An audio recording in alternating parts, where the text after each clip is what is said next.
نن موږ دومره عاجزان یو چې د خپل سر نه ډرون طیران نسو لرې کولی.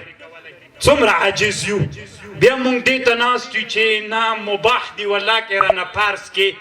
نه پوهېږم چې اسلامي ټولنه، اسلامي امت، اسلامي علما ولې دومره بېغوره سول چې دا ټوله پکتیا دوی مدرسې ته راولي. دا د رسول الله زمانه کې هم نه دي سوي، دا د تابعینو په زمانه کې هم نه دي سوي، دا د صحابو وروسته زمانو کې هم نه دي سوي. موږ نه اسلام دا غواړي چې اسلامي ټولنه په اسلامي روحیه وروزئ.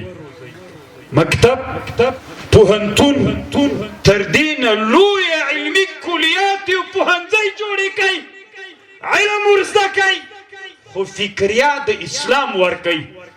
داسې فکریه ورکوي تاسې ورته ووایئ چې هر هغه علمي پرمختګ او اختراع او ابتکار چې کوي دا د اسلام نه سرچینه اخلي. قرآن وایي ته له ما ملا سره په دغه کار کې چې د اسلام او د وطن دپاره یې کوې داسې راسره شریک یې لکه زه چې الله علومو ته چې کوم خدمت کوم، ته چې دغه علوم د اسلام مسلمانانو د حریت، د ازادۍ او د استقلال دپاره یې کوې، ټولنه به خپله په پښو باندې ودرېږي.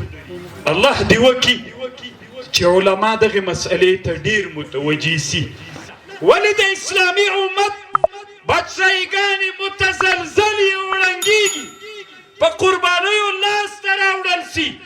د څو کلونو نه وروسته د اسلامي امت بادشاهیګانې ونړېږي، ړنګې سي.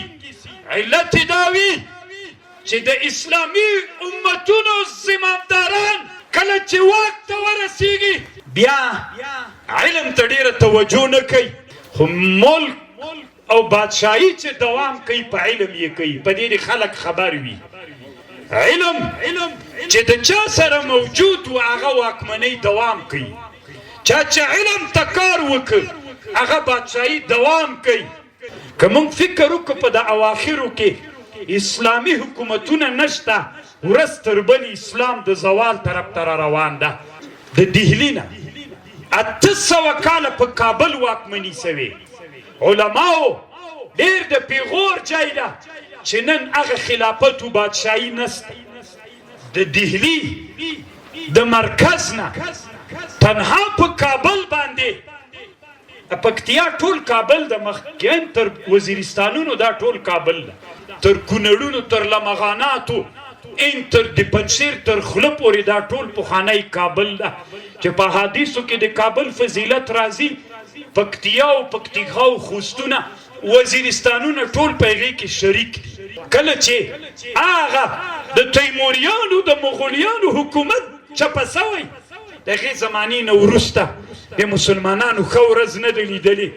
او که حکومت نه وي دا فکر ونه کړي مولي صاحب تاریخ وګوره چې بیا د جومات له ادرس نه بیرته دهلي ته اسلام نسي تللی. په دې خبر یې